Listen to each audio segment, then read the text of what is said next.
So I wanted to make this video yesterday, right when it happened. It's been happening for a couple days. But I wanted to finally make the video yesterday because I think it's something I wanted to say. But I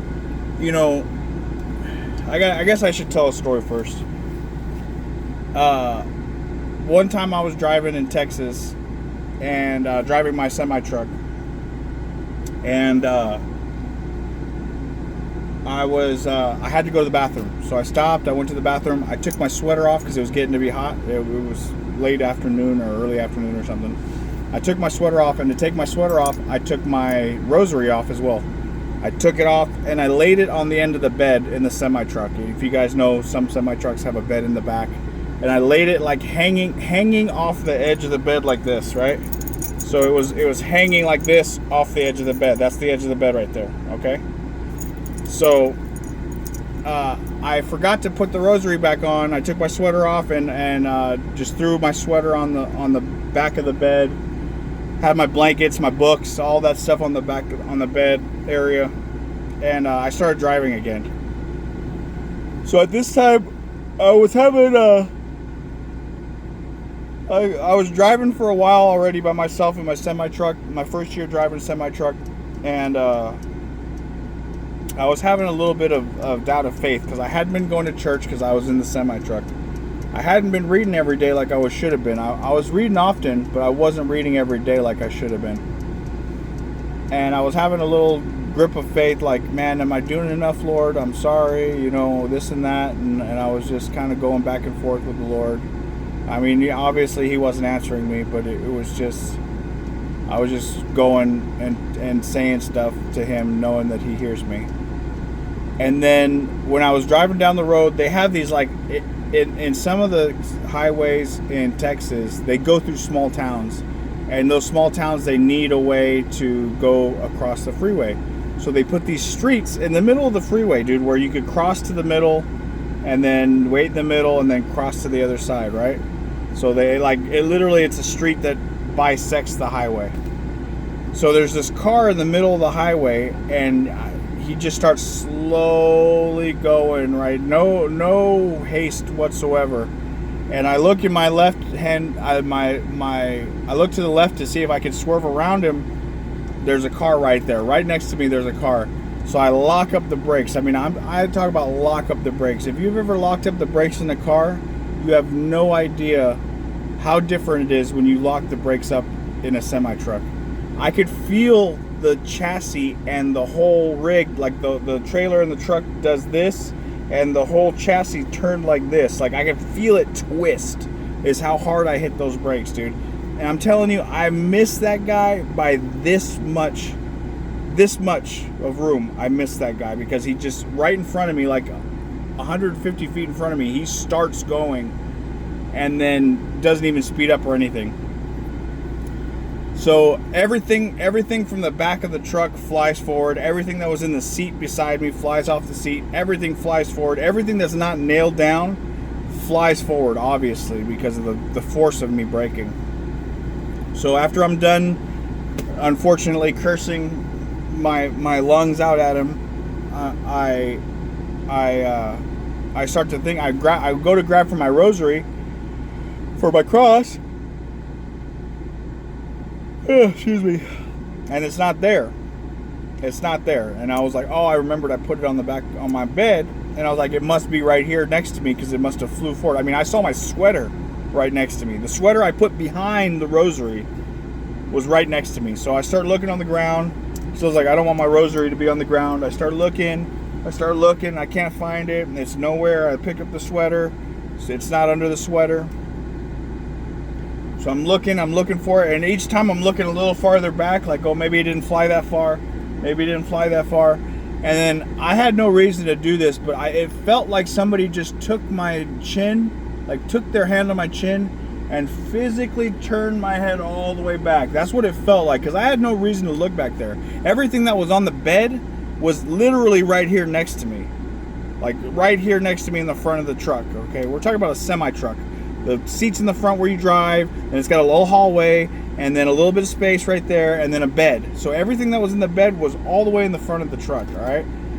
So it felt like somebody was turning my head like this to go look all the way around, and I look over my shoulder to the bed, and the only thing that's still on that bed is that rosary.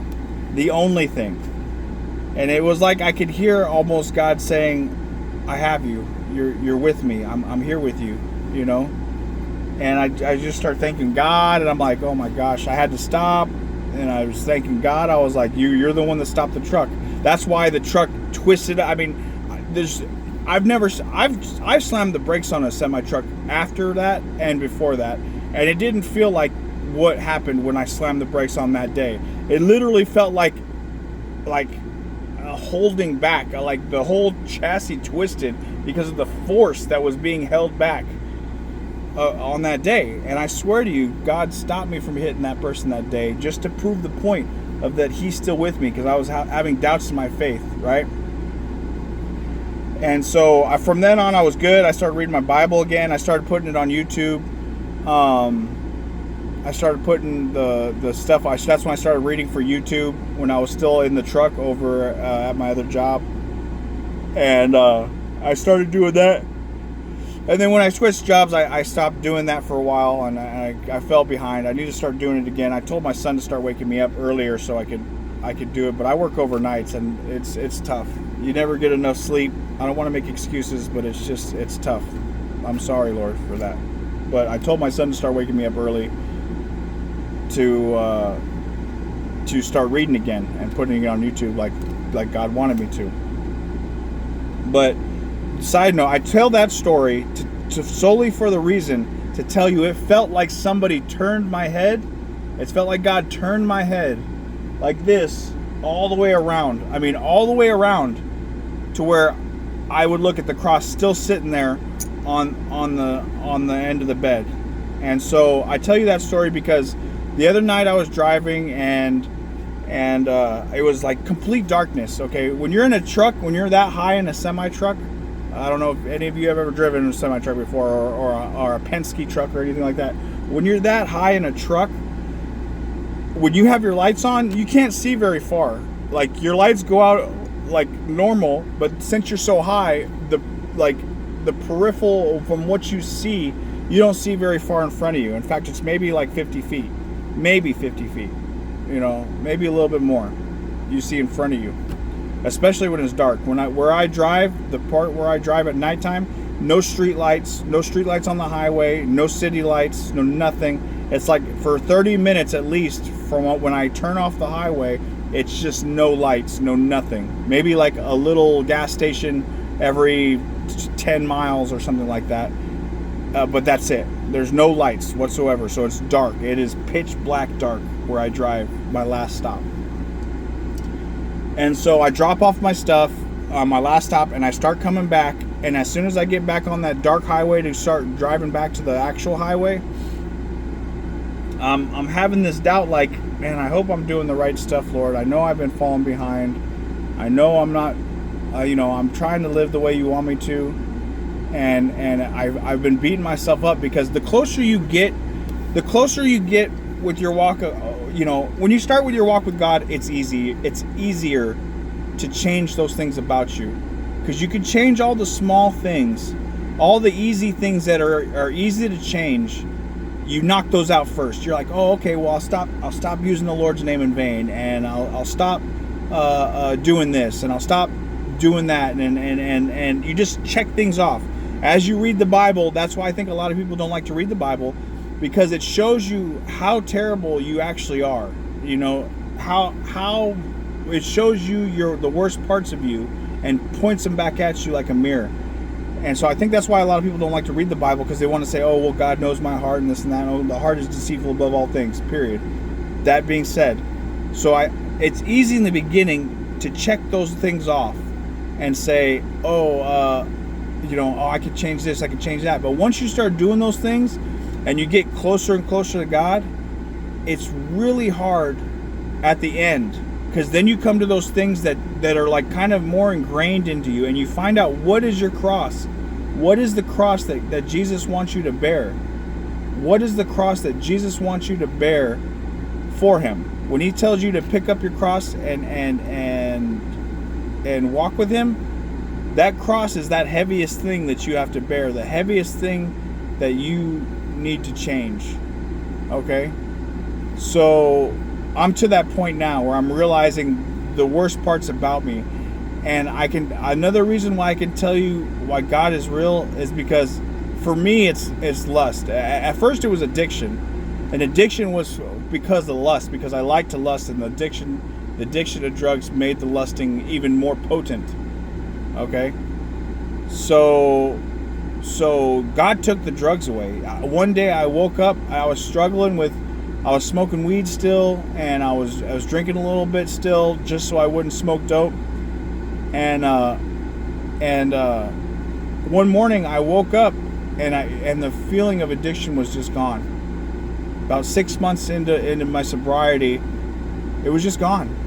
And I woke up and I was like, I don't feel like I want to smoke dope anymore. And then I started to realize, like, that's God. That's God right there. That's him. He took it away. Like, he's seen me struggling. He's seen me keep drinking and keep smoking weed. And in the fight, I was doing this, fighting it, and he realized that, and he saw my struggle, and he took it away from me. Well, then came the battle that he wanted me to fight by myself, which was lust. And I battled with that for months and months and months, and it didn't seem like I got anywhere with it. He didn't take it away, and I prayed for him to take it away. I told him I couldn't do this on my own. I would go months without having any issues, and then I would lust again after, months of and it felt like I just was a failure. And it felt like, to the point where it was like, okay, I'm not worth it, Lord. I don't know why you spent all this time on me trying to make me a better person, and I failed here. I finally failed you, and I know that I'm not going to go to heaven. It was to the point where I was asking him, please just don't let me suffer forever. Like, I don't want to suffer forever. Please, Lord, I tried so hard. Just don't let me suffer forever. And I've been going on that trip lately. Like, I just can't be good enough. I can't get rid of this lust. He doesn't want to take it away. I don't know why he doesn't take it away. And I've been self-loathing for a long time now, 6 months maybe. I've been just really self-loathing. And so that all being told, so I'm driving back from my last stop in Sierra Vista where it's all dark. I know this, I'm scatterbrained. I know I can barely tell a story, but try to follow me. So I told you all that because you need to know why this happened, and all the things I told you, it adds up to this. So I'm driving away, and it gets dark. It gets dark to where I can only see where the headlights are hitting. And then all of a sudden, my wheel starts turning to the right. And I'm like, what's going on? And I'm trying to turn my wheel back to the road, and I can't. And then all of a sudden, in the light, like if it's all dark, you only see where the light's shining. The road's coming, and it's coming. I'm driving like 50 or 60 miles an hour. And I'm starting to get scared. I can't turn my wheel. And then all of a sudden I see something in the road, and I could hear him. As soon as I seen it, I didn't even recognize what it was. Yet. I just seen there was something there. And as soon as I seen it, I could hear him say, when you hear God's voice, it's not like a voice. It's not like a voice inside your head. It's like it's him. It's him. It's something you don't hear. It comes from within you, and you can't hear it. You can just feel it. The best describing it is you can just feel that it's him talking to you. And it was like not an audible voice. It was not me thinking. It didn't come from my brain. It's like it came from in me. And I could hear him say, "He's already been defeated. Don't worry." And as soon as he said that, I realized what it was in the road. It was a snake. It was a snake that he was pushing me towards to show me it's already been ran over. It was a dead snake. Somebody else had already run it over. Dead snake in the road, right? And so then I got back control of my vehicle, and I started turning back towards the road. And I just was like, "Oh Lord, you you are the greatest." You know, like he was telling me, like, he's already been defeated. I see you fighting. I know what you want. I know what your heart wants. I know what your soul wants. And just keep fighting. Just keep fighting. Just keep saying no. And it's been easier since then. But now get this. Get this. I saw that the first night. The next 2 days, so 3 days in total, including last night was the last day, and I don't know if I'll see another one. I've seen dead snakes on the same corner where I turn in different places. Different snakes. And every time I look towards the side of the road, there's no reason for me to look right there. My attention goes to the snake, and I see the dead snake, and I get the same feeling. The same feeling of, he's already been defeated. Don't worry about it. He reminded me 3 times, 3 nights in a row, don't worry about it. And it's such a beautiful thing to know that I can depend on him. I know that he knows what I'm struggling with. He knows how I want to change. He knows how I don't want to do that anymore. He knows how I don't want to lust anymore. He knows how I want that my will now is his will. I don't want anything else besides his will. It's the flesh that's weak. And it's not an excuse to do whatever you want. That's not the excuse to do whatever you want. By no means am I saying, oh, keep sinning because your sins are covered. Because they are, yes. Obviously they are. Obviously they are. But it doesn't mean you disrespect the Lord by just keeping on sinning. You don't do that. That's not the game. That's not, and it's not a game. It's not a game. It's not the way things should be done. You know, that's why I mull over. You know, you are 100%. You are saved by God's grace, by Jesus' sacrifice on the cross. You are saved. That's the only thing that saves you. The only thing. But you need to help change your heart. You need to show that you want to be changed. That you want to change.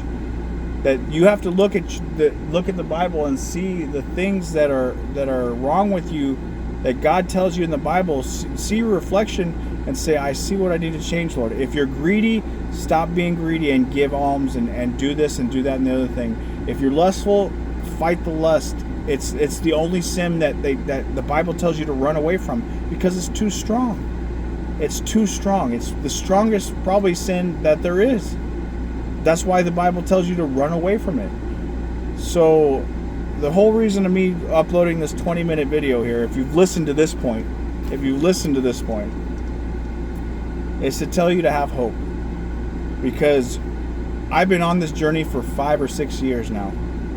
5 or 6 years I've been on this journey, and I'm getting now the whole process. God's lessons don't come easy. They do not come easy. It is not a one prayer and you're done, and one fight and you're done, and he just takes it away and this and that and the other thing. It's not that easy. It's you're picking up your cross daily. It's for the rest of your life. It's for the rest of your life. It gets easier eventually. It gets easier because you get stronger. And that's what God wants. God wants you to be stronger. Yes, he will help you. Yes, he will give you strength. Yes, he will do the things for you that you cannot do by yourself. But you need to put in the work. You need to fight. You need to change yourself. Period. That's the most important thing I think that a lot of people are lacking, is a lot of Christians want to say, oh, well, God knows that I'm my heart. God knows that I'm a sinner, and I can't fight this sin, so I give it to him, and that's it, and I just keep on sinning. No, dude, that's not the way. Yes, we are not saved by works, but you have to do the work. You have to change. You have to try. You can't just try. You can't just say no one time to sin and then say, oh, well, I tried to say no, Lord. It's still here. I guess I'm just going to sin. Do you think that's respectful to him? It is not. It is not. So have hope. It takes time. God's lessons are not learned overnight. They are lasting lessons. They are lasting lessons. When God teaches you something, when God's putting you through something, it's to teach you something to last and to change you from your heart, mind, body, and soul. God doesn't do anything the easy way because it's not the right way. God bless y'all. I hope that y'all learn something from this. I hope you take something from it to say, oh, I can have hope to fight one more day. Fight one more day. Fight one more day. One more day. I remember seeing this video online that was like, Dad, how long are you going to be an alcoholic, or how long are you going to be sober from drinking alcohol? He said, I don't know about tomorrow, son, but I know I'm going to be sober today. And that's all I got to worry about is being sober today. Tomorrow, I can't tell you what's going to happen. But today, I'm going to be sober. And the next day, when tomorrow comes, I'm going to be sober that day. I'm going to tell myself, I'm going to be sober that day. And that's what you got to do when you're fighting sin. I'm not going to sin today. I don't care about tomorrow. I don't worry about tomorrow. I don't need to worry about tomorrow. Tomorrow will worry about itself. Today, I will not sin. And then even when you do fall into it and you do mess up, don't run away from the Lord. Don't take a week off from the Lord like I did and say and just avoid him like you're hiding, like you're Adam and Eve in the garden and trying to hide.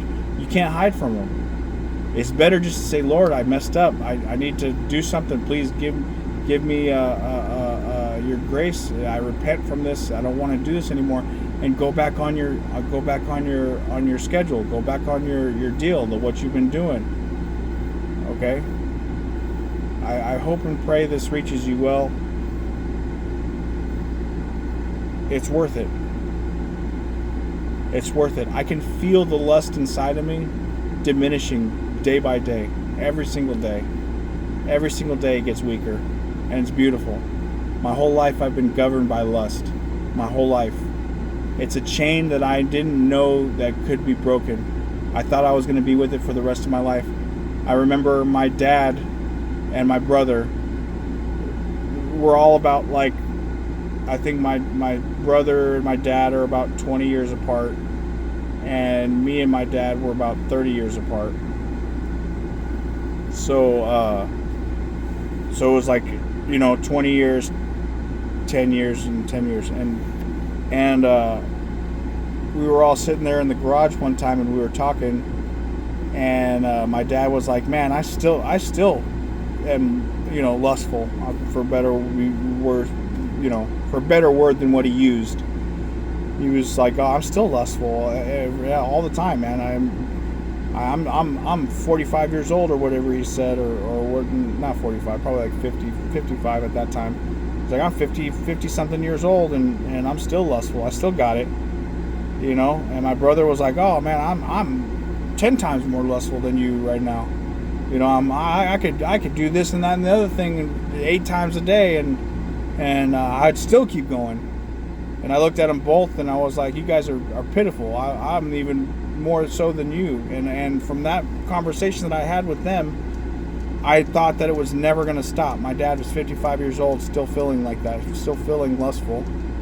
And I thought it was never going to stop for me. I thought that I was something that I was going to lose for the rest of my life. That's what I thought recently. And that's why I've been so hard on myself, because I was like, this is never going to end. And I'm going to fail, and I'm going to fail, and I'm going to go to hell for it. And I accepted it. I accepted the fact that I was going to go to hell. And when God told me that with the snake on the side of the road saying he's already been defeated,